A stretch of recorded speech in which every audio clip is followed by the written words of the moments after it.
까이 까고 까는 남자 까까로또입니다. 자, 오늘은 지난번 피겨 리셀샵의 행태와 피겨 사업을 하면 안 되는 이유에 이어서 세 번째 이야기, 국내 피겨 업계의 문제점. 제가 이 시리즈를 제작을 하면서 피겨 일을 그만두었다고 해서 특정 샵에 안 좋은 감정이 있다거나 또 저격을 하는 의미로 이 영상을 받아들이지는 않으셨으면 좋겠다는 말씀을 드리고 시작을 할게요. 제가 불매하세요 이런 말을 했다고 칩시다. 사람들은요, 제 개인적인 감정에는 그렇게 관심이 없어요. 샵에서 사는 물건들이나 가격들에 관해서나 관심이 있죠. 저는 이런 비평을 하기에 앞서서 11년째 피겨 취미생활을 하고 있는 덕후고, 그 기간 동안 제가 솔직하게 느껴왔던 이 시장의 행태들을 이야기를 하려는 것 뿐입니다. 그리고 제목을 이렇게 걸고 시작했지만 이 사업이 우리나라에서 제대로 자리를 잡고 성공했으면 좋겠다는 그런 희망도 품고 있어요. 그래야 이 취미를 더 편하고 즐겁게 누릴 수 있다고 생각하거든요. 그럼 오늘의 주제 본격적으로 스타트 해보겠습니다. 하지메 마쇼까! 먼저 제가 보기에는 제일로 심각한 문제라고 생각하는 부분, 돌려막기. 자, 돌려막기를 하면 카드 돌려막기를 많이들 생각들 하실 겁니다. 그런데 피겨 업계는 예약 돌려막기를 합니다. 물론 모든 곳이 다 그렇지는 않아요. 안타까운 현실이지만 국내 피겨 업계에서는 그나마 중상경 기업이라고 할 수 있는 D사를 제외하고는 자본력이 튼튼한 회사가 그다지 많지 않습니다. 그러니까 냉정히 말하면 사업의 본질이 그렇긴 하지만 보따리 장수 수준을 벗어나지를 못한다는 거야. 예약 돌려막기가 뭔지를 모르겠다고 생각하시는 분들을 위해서 간단히 설명을 드릴게요. A라는 2만원짜리 물건을 한 가게에서 20개를 발주를 했다고 칩시다. 마진은 대충 10% 정도 남는다고 칠게요. 2만원에 20개를 다 팔면 얼마야? 40만원이죠. 마진은 4만원이 남았어요. 자, 그런데 이 마진이 또 순수한 4만원이 아니야. 가게가 월세면 돈이 나갈 거고, 묶음 택배로 나가면 은연중에 할인이 돼버린단 말이지. 인건비도 필요하고 알게 모르게 이리저리 새는 돈들이 꽤 많습니다. 문제는 이 20개를 전부 다 팔지 못한다는 거야. 마이너스잖아. 어떡할까? 새로 물건을 예약을 받아요. 인터넷 매장을 운영한다는 큰 장점이 여기에 있는 거지. 새로 나올 물건들을 리스트로 쫙 깔아놔. 그러면 손님들은 이거 쇼트 날지도 모른다는데 예약 얼른 해야 되겠다. 이 예약금으로 이전 재고를 팔지 못해서 생긴 손해를 메꾸는 거야. 이게 예약 돌려막기인데, 이렇게 샵들이 하는 이유는 카드 돌려막기의 이치랑 똑같아요. 물건을 받을 때쯤에 대금을 지불을 해도 되거든. 물론 모든 피겨 회사들이 후불제 시스템은 아니야. 선불로 지불을 해야 물건을 발주를 할 수 있는 곳들도 일부분이 있습니다. 이건 뭐 샵 내부의 문제니까 고객 입장에서야 삥땅을 헤쳐먹고 물건을 주든 돌려막기를 해가지고 물건을 주든 무사히만 받으면 되는데 무슨 상관이냐, 이렇게 말하실 수도 있을 거야. 아니, 이거는요 정말 대단히 심각한 문제예요. 저는 유독 다른 업종보다 피겨 업계 쪽이 폐업을 하는 걸 대단히 많이 지켜봐 왔어요. 특히 가장 큰 먹튀로 한동안 화제가 되었던 소위 왕샵이라고 불렸던 가게가 이 돌려막기를 가장 악랄하게 활용했던 예라고 할 수가 있죠. 본인들은 자신들의 물건 대금을 치를 수 있는 능력이 되지를 않으니까 다른 가게에서는 이미 예약이 끝났던 제품을 더 싼 가격에 예약을 받습니다.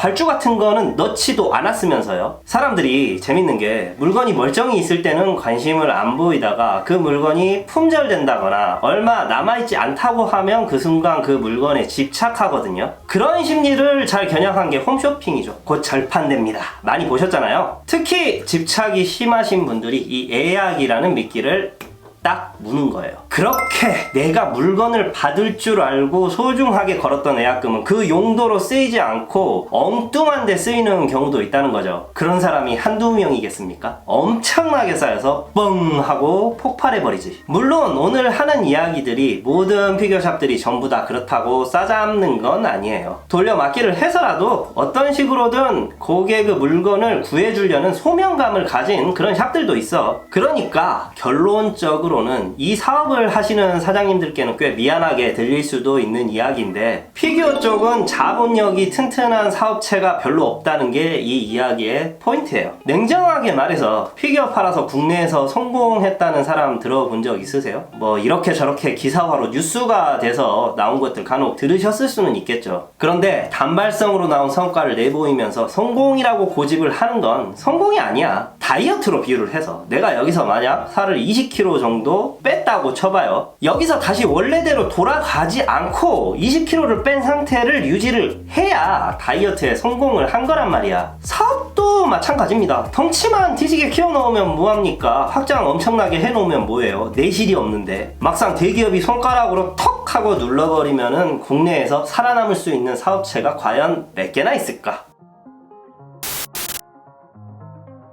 두 번째는 수요의 착각, 아니 수요의 욕심이라고 해야겠다. 자, 위에 했던 이야기가 예약금에 관한 이야기였다면, 저렇게 마진이 많이 남지 않는다면 도대체 샵을 어떻게 운영을 해요? 방법이 있어요? 있지! 진흙 속에 보석 같은 상품들이 있거든요. 프리미엄이 많이 붙는 상품들 말이에요. 눈치가 빠른 사장님들은 이걸 어떤 경로를 통해서든 사입을 합니다. 핫하니까 많이 매입을 해놓는 거죠. 근데 대부분 하는 실수가 너무 많이 사들여. 그래서 바로 비싸게 팔아먹는 샵들도 있는데, 이게 아예 존재하지 않았던 물건처럼 창고 안에 꽁꽁 쟁여놓고 있다가 나중에 비트코인처럼 떡상을 하면 확 푸는 도박수를 두는 그런 샵들도 있다고요. 그런데 이게 패착이라는 거야. 피규어 시장은 트렌드가 정말로 제일 변화무쌍한 시장이거든요. 그래서 가치를 유지하는 물건들이 많이 없는 곳이야. 그런데 피규어 시장은 하필 또 엄청 좁아. 진짜 너무 좁아서 드래곤볼 피규어를 내가 모으니까 하는 이야기지만, 드래곤볼 피규어를 모으시는 분들을 내 지인의 지인 한 다리씩만 건너오면은 국내에 있는 분들이 거의 다 가늠이 될 정도예요. 근데 대부분의 컬렉터들은 핫하다고 하면 지금 살려고 하지, 우와 나는 1년 있다가 나중에 사야지,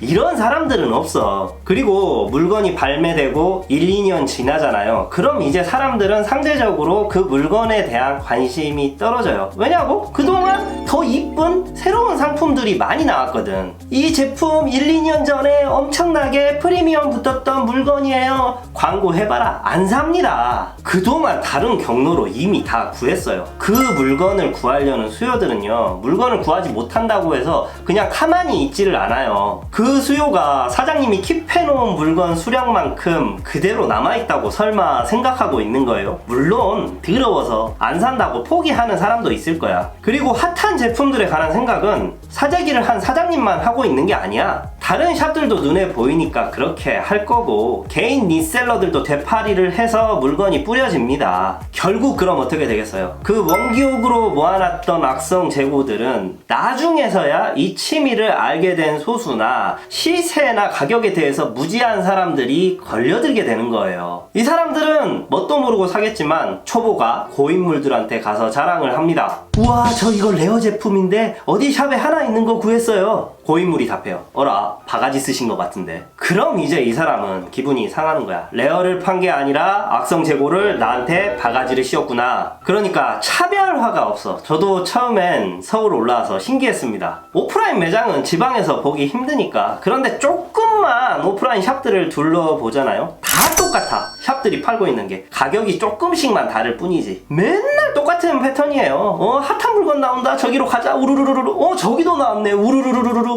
정작 가게 안에 암덩어리처럼 쌓여가는 악성 재고들은 어떻게 해결을 할지는 생각지도 않고 자극적인 이슈에만 기대서 물건을 팔아대고 있습니다. 그리고 이 좁은 대한민국 땅덩어리 안에 피규어 장사꾼들이 정말 많기도 해요. 이 적은 수요를 차지하기 위해서 그 수많은 사장님들이 레슬매니아 로얄 럼블처럼 배틀을 하는 거지. 저는요, 거기서 만약에 승리한다고 해도 별로 기분이 좋을 것 같지는 않아요. 왜냐면 밥그릇이 여전히 작거든. 근본적인 문제를 잡을 생각을 해야 되는 거야. 지금 당장 피규어 하나를 더 팔아먹어서 매출을 올릴 게 아니라 밥그릇이 더 커질 수 있게, 수요가 더 많이 유입될 수 있도록 공격적인 마케팅을 해야 돼. 이 수요가 늘어나지 변하지 않는다면요, 피규어 시장은 앞으로 10년이 지나도 그대로 제자리 걸음을 하고 있을 거예요. 지금까지 보면 계속 악순환의 반복이었어. 아이러니하게도 경쟁업체가 망하는 것도 굉장히 힘든 시기입니다. 왠지 알아요? 가끔 막 등산복 같은 거 사장님이 미쳤어요 세일 보신 적 있으시죠? 폐업을 하게 되면 떠리를 치고 장사를 접는단 말이야. 그러면 그 망한 가게 사장님이야 어쩔 수 없다 치지만, 남아있는 사장님들은 이 떠리치고 망하는 가게가 내린 가격 때문에 동일한 물건을 제 마진을 내고 팔 수가 없습니다. 폐업 세일이 끝날 때까지 버텨야 하는 거예요. 거기서 이제 못 버틴 업체들은 2차 폐업으로 이어지고, 이런 식으로 악순환의 사이클이 도는 거지. 그래서 대단히 힘든 사업이야. 오늘 영상은 여기까지고요. 이 주제는 제가 주기적으로 또 한 번씩 생각날 때마다 업로드를 할 생각입니다. 아직 할 이야기가 많이 남았어. 시청해주셔서 감사하고요. 다음 영상에서 또 만나요. 까바!